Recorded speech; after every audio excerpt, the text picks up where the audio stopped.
Yes, everybody, media, I'm back again. Thank you for watching. Thank you for subscribing, liking, sharing, commenting on every video I post here at SBM.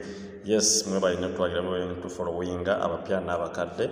Yes, abagenda mu nnaku enkulu tubagaliza ennaku enkulu ennungi muziyitemu bulungi. N'abasiraamu abali mu kisiibo nammwe tubatumiddeko tubagaliza ekisiibo ekirungi musobole kimalako. Yes, olunaku olwaleero era tukyali ku nsonga ekwatagana n'ebizimbisibwa like price yabyo kuba nti eri waggulu naddala tudda ku kigambo kya cement, because cement is one of the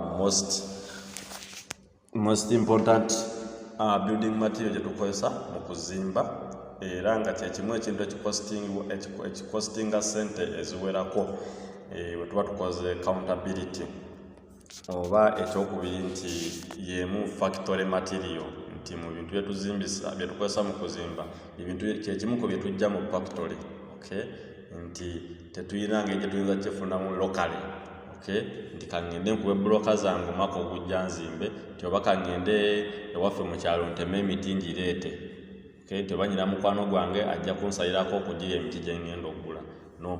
Ebyo mabaati, misumaali, cement bibeera ya factory. So embeera eriwo tugisuubira okuba nga ebeerawo, it's not a surprise, okay? So kuba kati wenzira ku bannaffe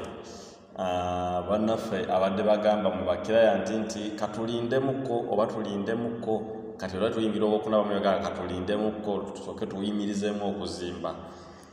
Currently olaba ano wengenda mu comment section ku platforms ez'enjawulo oba ne research yaffe on ground, owulira cement abantu mu bitundu ebyenjawulo cement watundibwa essaawa zino, n'owulira nti n'owulira nti ehoima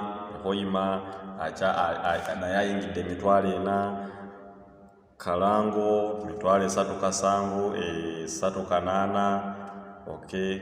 Kiwanda aliko 3.6 ate nga nawo yavuddewo.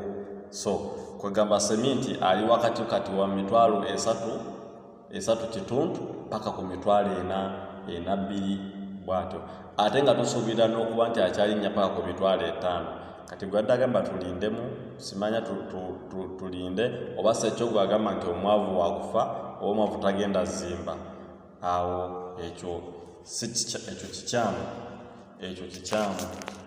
So just tolina okukola to revise with your engineer ku kikwatagana ne quotation gye yakolera oba budget gye yakoledde ey'okuzimba, okugiddamu girevisinga okulaba kiki muyinza okugyamu oba okwongeramu, okay? Biki okulaba nti cement ono gwe tugenda okukozesa oba building materials ezimu zikendeeramu, okay? Eziri whereby ezimu badde bakolanga like nga mwakolanga nti nga bingi ebikenderamu, okay? Nti oyinza okulaba oligasinga abadde yakola fuuti 16, okay? Kuba nabagamba buli fuuti eyeyongerako kibategeeza aliwo ebigenda okweyongeramu. So musobola okurevisinga gamba ati tukijjemu kino tukyongeremu kino tukikendeeze. So kuba n'olaba eggulu yaliko mu mitwalo 3.4 nadda mu mitwalo 3.7 3.8 okitegeera. So mu bufunze roughly cement kati atambulira mu mitwalo 4 according to the quality, okay? Nti waliyo Toro cement, waliyo Hima cement, waliyo Kampala cement, so waliyo ge bayita fundi cement. So gayaza ali ku mitwalo 3.8, Arua Kabuusu 3.9, Arua City 5, Mpigi 3.8, Entebbe Nansana onaawo Entebbe 2 3.8, Nansana 4, walala kyawo Mukono 3.8, Mbalala 3.7 Kasese 2, Kasese mitwalo 3.4 ninge ebitundu ebisinga wonna roughly zikyenyizo bagamba atambulira kati wakati manya okwata emitwalo 4 bakuddiza 2 okwata emitwalo 4 bakuddiza 1,000 okwata emitwalo 4 bayinza okuddiza 2,500 so kyenyizo okugamba ekyo so ekintu kino ekyamatiriye n'okubanga alinnye ngenda kikankirireetinge n'ensonga gye tubadde twaleeta oba puroguramu yaffe gye tulina ey'okuzimba mu kibanja mpola oba ey'okuzimba mu bitundutundu gye gye tubasomesaako ate naffe nga zeni kampani tugikozesa ku bantu abagyetaaze oba bagala ojoyininga ttiimu eyo ey'okuzimba naffe mu kibanja mpola oba okuzimba mu bitundutundu nti twabasomesa oba twababuulira ebimu ku birungi ebigirimu ne tubabuulira ebirungi ebiri mu kuzimba mu bitundutundu oba mu kuzimba mu kibanja mpola abamu ne mukitwala other way round nti oba is like a loan nti oba olidde loan nti ate ozimba otya ennyumba ng'olya loan I don't know abamu bakitwala naye nga si wekiri nti mostly twawa advice nnyo ku muntu gwe tuwagira okuzimba mu kibanja mpola oba okuzimba naffe abantu bano wammanga omuntu nkuba kyeyo oyo anoonya mbu talina gwe yeesiga Kampala ab'enganda tabeesiga ba brother be sister be nti oba abantu bayina bamanyi tabeesiga mukwasaganyiza projekiti yabamanyi embeera wekijja ku kigambo kya ssente oyo namba omuntu omu wabeera omuntu owokubiri ono afuna omusaala ogw'omwezi nga yeye amanyi afuna omusaala era ogwo nkitwala kuba nkuba kyeyo kuba bo amanyi omwezi alina okufuna emitwalo gye 7 emitwalo gye 5 oba akakadde ke kalamba enkoyo bwe twagireetera nti bankuba kyeyo nga bagamba nnyo nti nze nja kumala kudda Kampala ndyoke enzimbe nzibulayo emyezi 7 nkomewo nga ndikawaka Kampala tubagamba no ebintu byakyuka guno omulembe gwe tulimu kati mulala nnyo so laba embeera eno kati wezze nemala ate n'ekyopeninga bulungi nti gwe eyali agamba nti ogagala kuzimba guno omwaka nga gutuuse mu makkati obulayo emyezi 6 ozimbe embeera eno kati ekugenda kukosa etya egenda kukosa nti oba ogenda kuba wanjawulo kinoli yatandika ozimba mu January so twabagamba obulungi obukirimu ekyokuzimba naffe oba ekyokuzimba mu kibanja mpola nti kwaba abantu waggulu benjogeddeko nti gwe atalina abantu beweesiga Kampala atalina banganda obatya omanyi bayaaye gwe jangu mu kampani kyekintu ekisinga okubeera genuine mostly bwekijja mu bintu nga weebityo kuba bo bakola mulimu gwabwe ne bagenda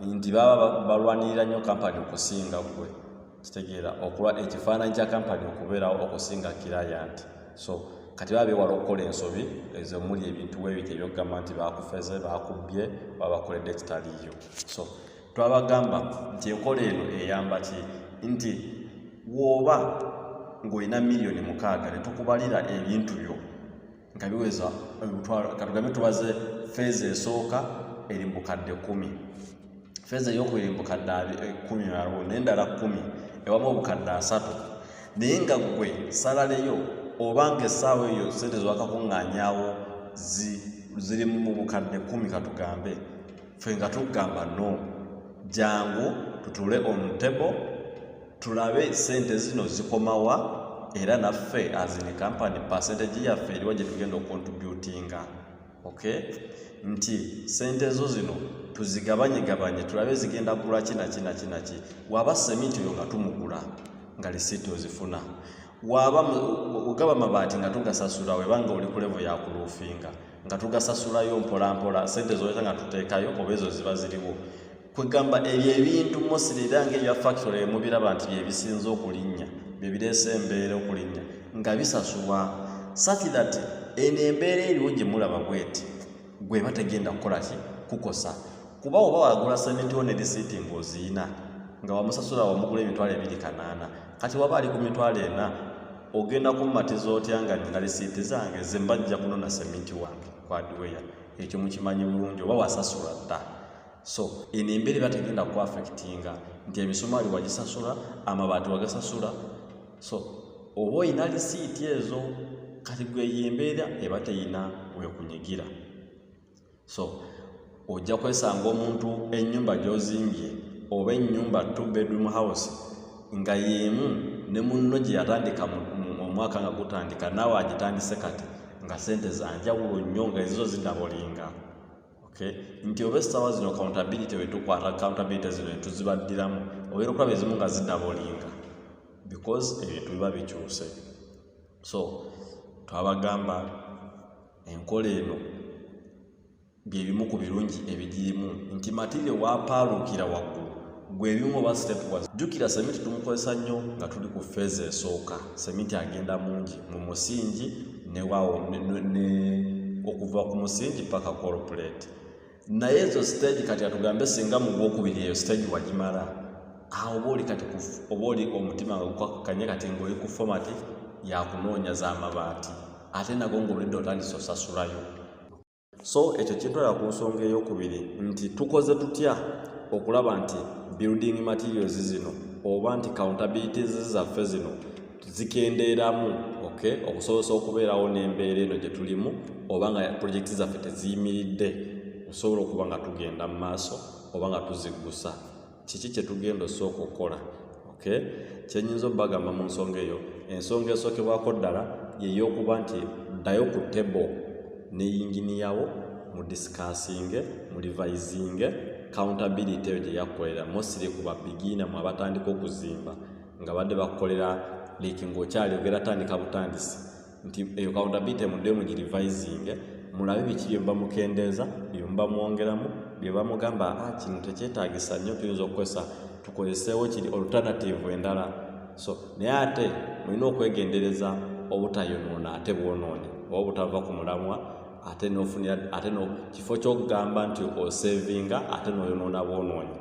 So ekyo mulina okyegendereza naye nga mulina kudda ku table ne mugamba kati kino ekisenge tukendeezeemu, okay, kyali kinene nnyo oba tukendeezeemu bwe tuti kiri tukole bwe tuti, okay, mu revisinge ne yinginiyawo mwogerezeganye.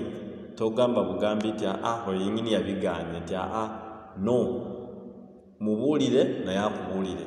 Ekirala temulimba, mmwe bakiraya nti mulina nnyo okulimba nti we ogira kyotali n'olaga nti sente oyina ne yinginiya naye n'akuwalira accordingly ng'amanyi sente okola ki weeziri. At the end of the day nga sente toyina kwegamba n'okwata n'oweepimira ekintu kyotagenda kukola ki kumalawo. Ensonga eyo gezaako okuwulira yinginiyawo amazima wekijja ku kigambo yo financial status ku project yo. Mubuulire ekigenda mu maaso, mubuulire w'oyimiridde asobole okupulaningira accordingly. Ensonga y'okubiri gye tuyinza okusevingamu material n'okubanga akendeera oba naddala wekijja ku cement nti nga tuminimizinga nti abadde bagenda okukozesa ensawo 20 ate si ne zikendeeramuko, okay, ne material mulala n'akendeera budget ebadde ye miliyoni 10 ate si ne ziba nga zikendeddemuko ku percentage. Wekijja ku kigambo kya cement nti cement ono tumukozeseza luddawa agendera luddawa okuba omungi kyolina osooka okwebuuza. Cement ono tumukozesa nnyo nga tutabula musenyu, ekyo mukimanyi bulungi nti omusenyu ogugenda okuzimba luumu emu katugambe tuba twetaaga wheelbarrow 6 okuzimba manya katugambe tuba twetaaga wheelbarrow 20 ezizimba luumu emu, okitegeera tuba tugenda kuteekamu obusawo bwa cement bumeka. Obusawo bwa cement obwo tubuteekamu oba ebipimo bya cement tubiteekamu according ku musenyu gwe tugenda okwesa quality y'omusenyu, okay. Ekirala kisenge ozimba kisenge kyaki kya kalina that is flat oba zino ezaffe bangalo oba sekyo eno mu nnyumba ey'omuntu wa wansi kaluumu kamu buluumu bubiri oba sekyo wozimba nti ntobazi oba si lutobazi nti wantu waliwo amazzi. Ebintu biringa 3 bitukonsideringa nga tukozesa cement. That is ekika ky'ennyumba ky'ozimba, okay, quality y'omusenyu ne wantu wozimba ekifo ky'oli mu kuzimbamu kyekireetera okuba nti cement tugenda kukozesa mungi oba mutono, tuteekemu mungi oba tuteekemu oyo yeetaagisiza. Gwe ntandika n'ekyokika that is the quality of the sand nti omusenyu gwe gubeera nga mubi, that is poor quality sand. Nababulira omusenyu omulungi omubi we gubeera n'omulungi we gubeera nti omusenyu we guba mubi tuteekamu cement mungi okulaba nti gukola ki gurespondinga positively. Okay, ne omusenyu guba mulungi sementi tuteekamu ekimala. So nti omusenyu gwe guba mubi kyekitegeeza nti tuba tugenda tuteekamu, tuba tujja kukola omusenyu nga mutono ne tuteekemu sementi nga mungi. Okay, nti bwe tugeza ne tukola nga 2 nti eggaali 5 kasawo, ojja kwekanga munnange nga tosobodde ng'ozze okutte ku kisenge ng'era kikola ki, ogambe ate banne bano banzibye bubbi, so nga obuzibu bwabadde ku musenyu gwo. So kati mufeeyo nnyo okulaba nti mukozesa omusenyu omulungi ogulina starch amala okusobola okulaba nti sementi tagenda nnyo according ku kika ky'ekizimbe ky'oba ozimba.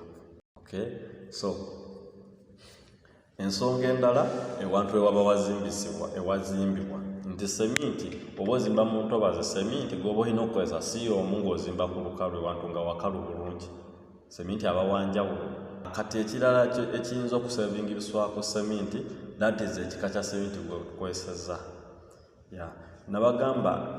Nabagambye nti sementi ono ebbeeyi gye mulaba nti asembayo okuba obw'ebbeeyi ye quality waayo okuba nti mulungi, n'asembayo okuba owa layisi era ye quality okuba nti si nnungi.